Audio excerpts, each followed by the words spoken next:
Baiklah anak-anak, tadi kita telah melakukan diskusi untuk mendapatkan jawabannya dan kita sudah menyampaikan satu persatu dan menanggapi.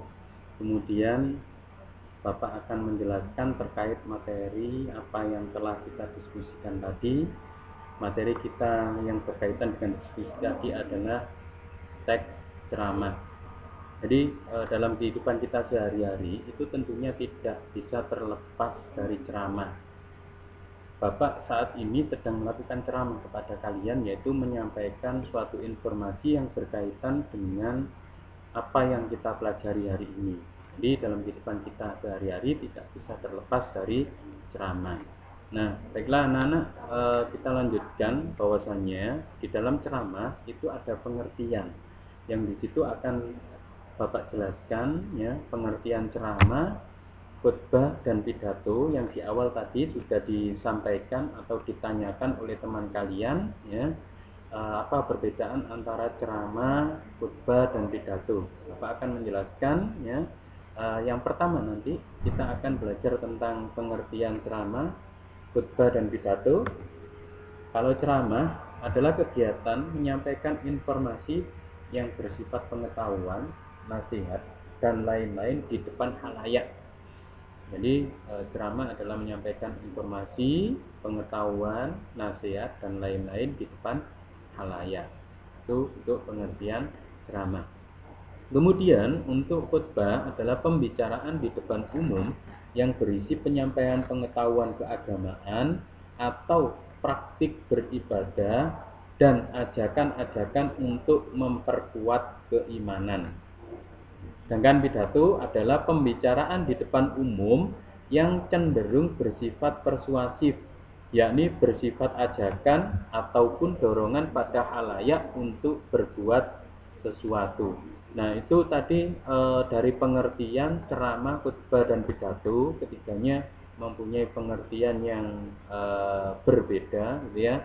Nah, perbedaan antara ceramah, khotbah dan pidato itu apa? Nah, perbedaan antara ceramah, khotbah dan pidato, gitu ya.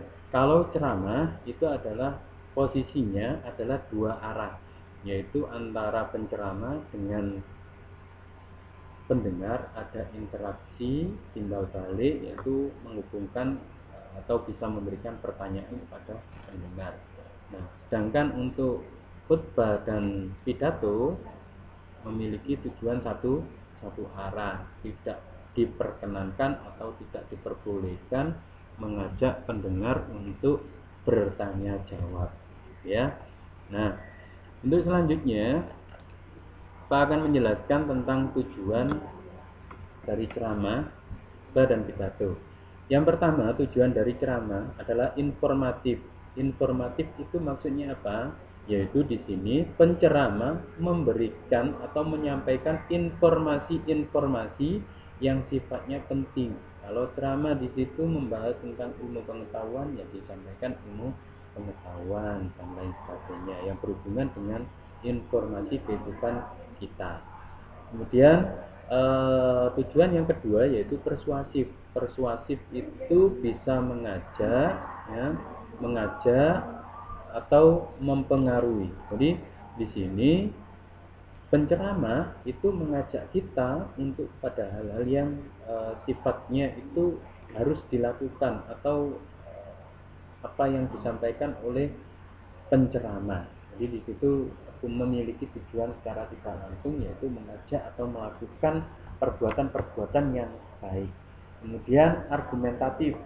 Argumentatif di sini adalah yaitu pemaparan pendapat yang disertai dengan data. Biasanya kalau di situ penceramah menggunakan bisa kalau penceramah dengan berhubungan keagamaan itu bisa menggunakan data yaitu dari Al-Quran maupun hadis. Kalau berkenaan dengan ilmu pengetahuan bisa menggunakan sumber-sumber yang relevan untuk mendukung argumennya. Kemudian yang keempat adalah sarana rekreatif. Nah, rekreatif itu adalah hiburan. Jadi sifatnya ceramah itu adalah rekreatif, hiburan, menghibur pendengar. Jadi di situ harus diselipkan kata-kata humor, bisa kata-kata humor. Kemudian yang terpenting yang harus dilakukan adalah pendengar itu bisa terhibur dengan apa yang disampaikan oleh penceramah. Nah, kemudian yang tujuan yang selanjutnya adalah naratif. Naratif yaitu menceritakan di cerita-cerita yang diambil oleh penceramah itu biasanya berkaitan dengan sejarah. Nah, kemudian yang terakhir adalah deskriptif. Deskriptif itu adalah menatapkan. Nah, itu untuk tujuan dari ceramah, ya. Kita lanjutkan untuk pembahasan berikutnya, yaitu unsur-unsur yang harus ada dalam ceramah. Jadi unsurnya itu ada 3. Yang pertama adalah penceramah, ada pendengar, ada materi. Jadi unsur yang pertama yaitu penceramah. Siapa penceramah? Yaitu orang yang melakukan kegiatan ceramah. Nah, selain penceramah ini mempunyai syarat, yaitu sebagai seorang penceramah harus mumpuni atau ahli di bidangnya. Kalau seperti itu nanti bisa menyampaikan materi dengan baik dan benar. Kemudian yang kedua adalah pendengar, adanya pendengar. Pendengar di sini itu tidak terbatas oleh tingkat atau strata sosial. Jadi siapapun bisa mendengarkan ceramah. Kemudian yang ketiga adalah harus ada materi. Materi ini sangat penting karena ada hubungannya. Jadi seorang penceramah harus tahu materi apa yang akan disampaikan kepada khalayak atau pendengar nantinya. Nah, kemudian kita lanjutkan. Di dalam unsur-unsur ceramah tadi kita sudah menemukan ada 3, ya. Kemudian dalam penceramah biasanya itu ada beberapa metode yang bisa digunakan. Berikut akan Bapak sampaikan tentang metode yang bisa digunakan dalam ceramah. Nah, metodenya adalah ada 4. Yang pertama adalah impromptu, menghafal, kemudian membaca naskah, dan extemporan.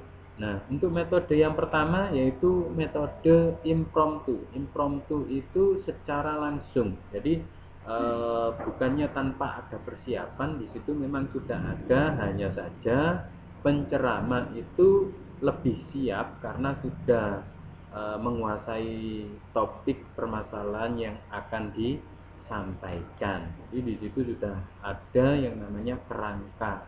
Jadi siap tidak siap itu sudah disiapkan. Nah, kemudian metode yang kedua adalah metode menghafal. Menghafal itu adalah metode yang membutuhkan waktu lama, gitu ya. Jika kita lupa dalam menghafal satu kalimat atau 2 kalimat atau kata saja, itu akan berakibat fatal sehingga apa yang ingin kita sampaikan akan kacau balau. Kemudian metode yang ketiga adalah metode membaca naskah. Nah, membaca naskah ini metode yang istilahnya hanya membaca naskah. Ketika kita ceramah, apakah harus membaca naskah? Nah, ini adalah metode yang kurang tepat ketika kita akan melakukan ceramah. Kemudian yang terakhir adalah metode extemporan. Ini adalah metode yang paling sempurna. Karena apa? Karena extemporan itu sudah menggabungkan semuanya, jadi lebih menguasai keadaan dan memang sudah benar-benar disiapkan oleh penceramah. Apa bedanya extemporan dengan impromptu? Impromptu itu memang orangnya sudah mumpuni di bidangnya walaupun tidak ada istilahnya tidak disiapkan, orangnya sudah bisa. Tetapi kalau extemporan itu memang sudah benar-benar disiapkan sebelum melakukan kegiatan ceramah. Nah, itu tadi terkait dengan metode yang bisa kita gunakan dalam melakukan ceramah. Tapi alangkah baiknya kita menggunakan metode extemporan karena metode itu yang paling baik di antara 3 metode yang lainnya. Kalau kita menggunakan menghafal, ya silakan apabila kalian ahli penghafal, ya. Nah, kemudian kita lanjutkan materi berikutnya adalah tentang struktur ceramah. Jadi struktur teks ceramah itu ada 3, gitu ya. Apa saja 3 itu? Pendahuluan, isi ceramah, dan penutup. Nah, apakah ketiganya ini harus ada? Iya, syarat wajibnya harus ada. Ada pendahuluan, ada isi, ada penutup. Tidak boleh tidak. Berbeda dengan teks-teks yang lain. Ada yang bersifat manasuka. Nah, apa saja pendahuluan itu? Nah, pendahuluan adalah bagian yang berisi salam pembuka, berarti Assalamualaikum. Kemudian ucapan penghormatan biasanya diawali dengan yang terhormat dan ucapan syukur.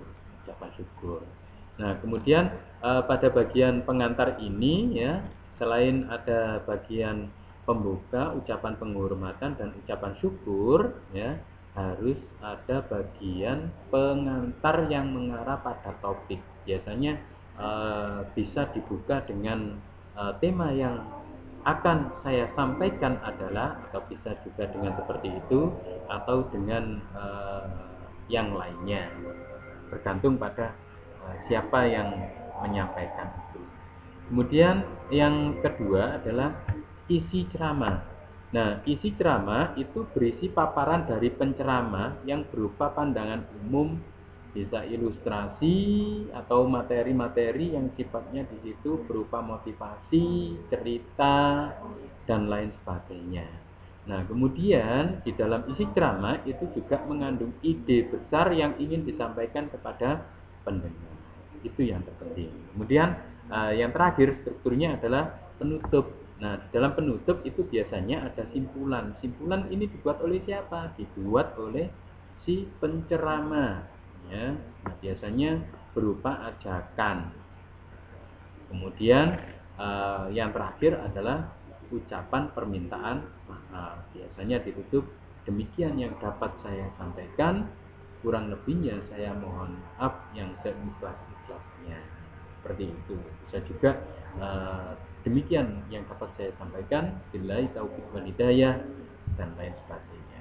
Hanya sebagai contoh saja. Nah, kemudian itu adalah tentang struktur teks ceramah ya. Kita akan belajar lebih dalam lagi, yaitu tentang kaidah kebahasaan yang ada dalam teks ceramah. Nah, kaidah kebahasaan yang ada di dalam teks ceramah ya, yang pertama adalah menggunakan kata sapaan. Nah, kata sapaan ini seperti siapa?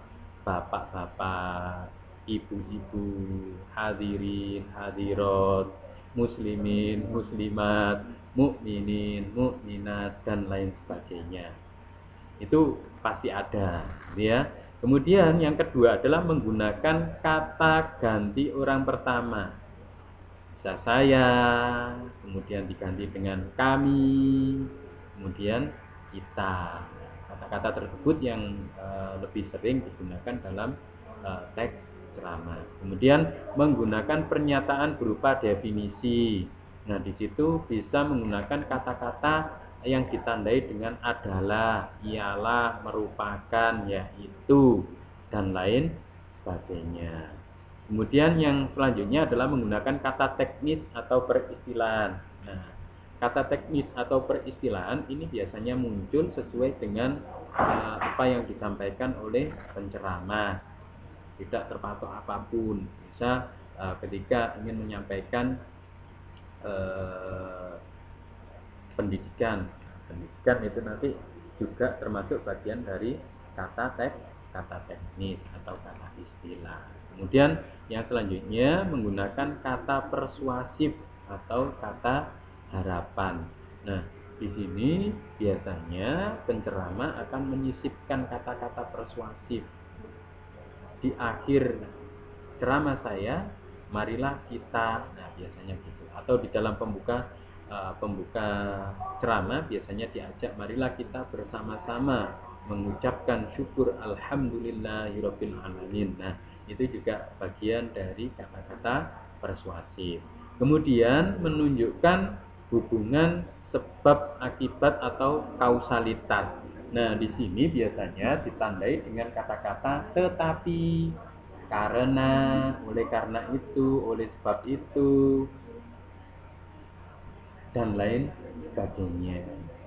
Atau sehingga juga bisa. Kemudian yang terakhir adalah menggunakan kalimat deklaratif atau kalimat imperatif, ya. Nah, itu adalah kalimat yang sering digunakan. Deklaratif adalah kalimat berita, ya, yang di situ memberitakan atau memberikan informasi kepada pendengar. Sedangkan kalimat imperatif adalah kalimat perintah apa yang harus dilakukan atau dikerjakan oleh pendengar. Nah, itu tadi kaidah kebahasaan, ya, yang harus ada dalam teks drama. Nah, apabila kalian mempunyai pertanyaan, nanti bisa ditanyakan di lain kesempatan, gitu ya. Nah, untuk selanjutnya adalah sekian, terima kasih.